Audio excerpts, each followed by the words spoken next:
It was just after 3 a.m. when the call came through. The warehouse had received a delivery that wasn't on the schedule. No paperwork, no driver, no log entry.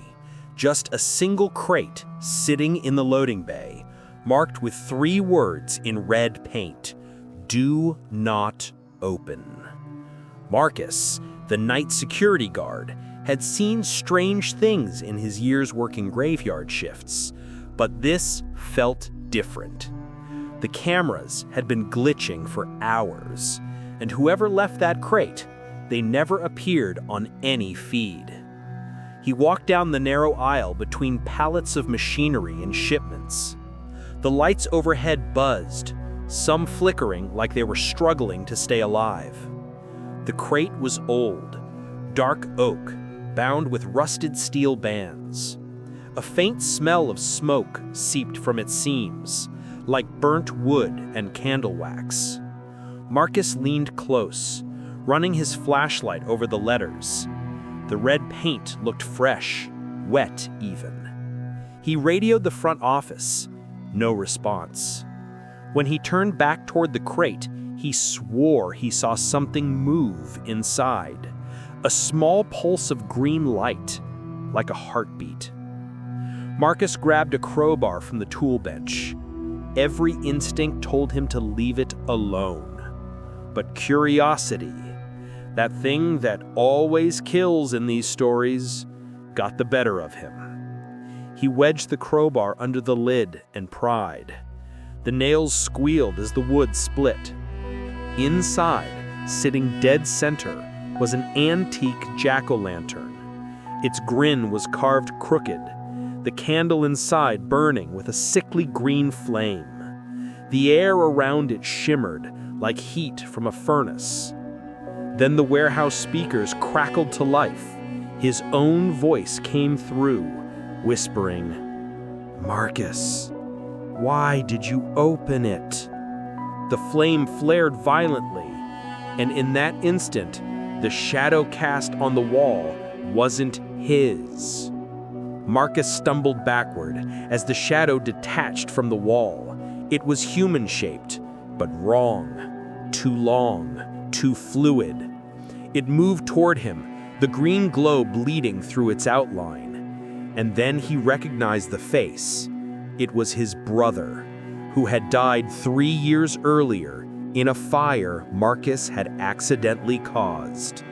The figure opened its mouth, releasing a sound like burning wood crackling. Then it whispered, "You brought me back."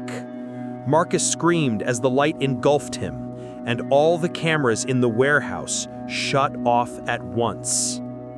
At dawn, the day crew arrived. The crate was gone. The monitors showed nothing after 3:13 a.m.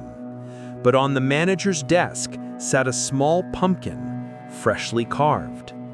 The grin was crooked, the candle burned green, and in the soft wax of its base, pressed into the still warm surface, was a fingerprint, Marcus's. The midnight delivery. Would you have opened the crate? It was supposed to be a dare. 4 friends, 1 abandoned Victorian house, Halloween night. They wanted a thrill, just 1 good scare before midnight. What they found instead was a film that knew their names. On the living room floor, buried beneath the dust, was an old metal film canister labeled Halloween 1923. The house had been empty for decades, wallpaper peeled in long curling strips. The air stank of mold and smoke, like a place still holding its breath. They carried the reel into the front room, where the old furniture sat covered in sheets. Among the debris, one of them, Jason, found a vintage projector still intact. They laughed, joking it was destiny. The film started. Grainy, black and white. A family gathered around a dinner table, smiling, frozen in the way only film ghosts do. The footage jumped and flickered. children carving pumpkins, a man lighting candles, a woman waving to the camera. Then the father in the film looked straight into the lens and whispered something none of them could quite hear. They leaned closer, but then, in a frame skip, he looked straight through the screen and his lips moved again. This time, every friend in the room swore they heard it clearly. He whispered one of their names. The projector light dimmed. Somewhere upstairs, a floorboard creaked. They turned, thinking one of them had moved, but no one had.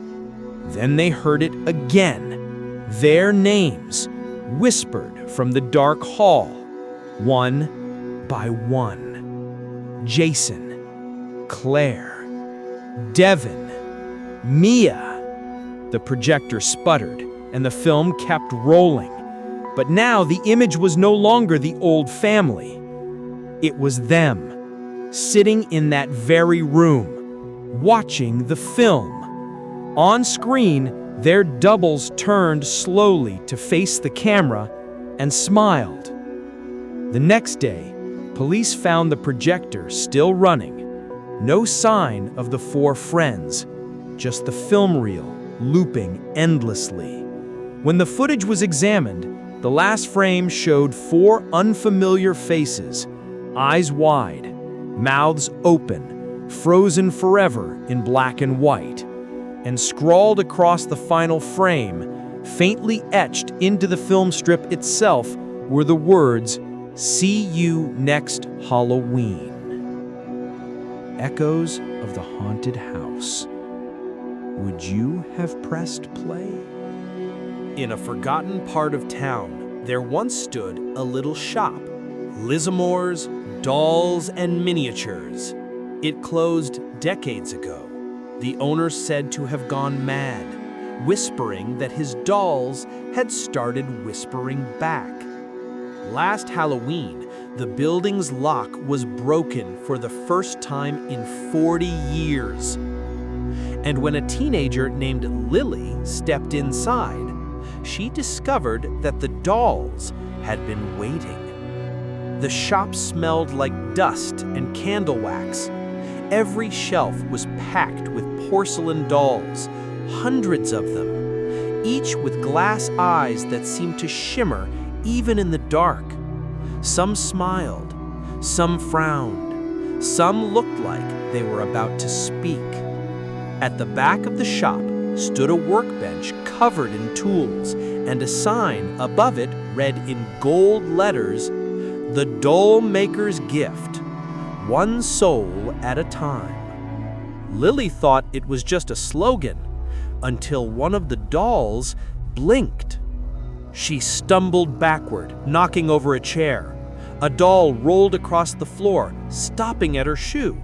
Its porcelain mouth began to crack open. From within, something glowed faintly, a soft blue light, like a trapped flame. She shone her phone's flashlight toward the back and saw a photograph pinned to the wall. It was of the Dollmaker himself, standing beside a young woman who looked exactly like her. A small tag beneath the photo read, "My Final Creation." The dolls began to turn their heads, one by one, until every glass eye faced her. Their mouths opened in unison, whispering her name.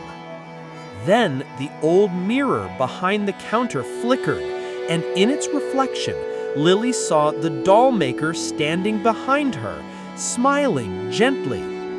His voice was calm, distant. "Thank you for coming back. You were never finished."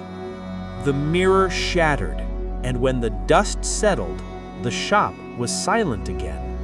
Police later found her phone still recording. The last frame showed Lily standing motionless behind the counter, her skin pale and smooth like porcelain.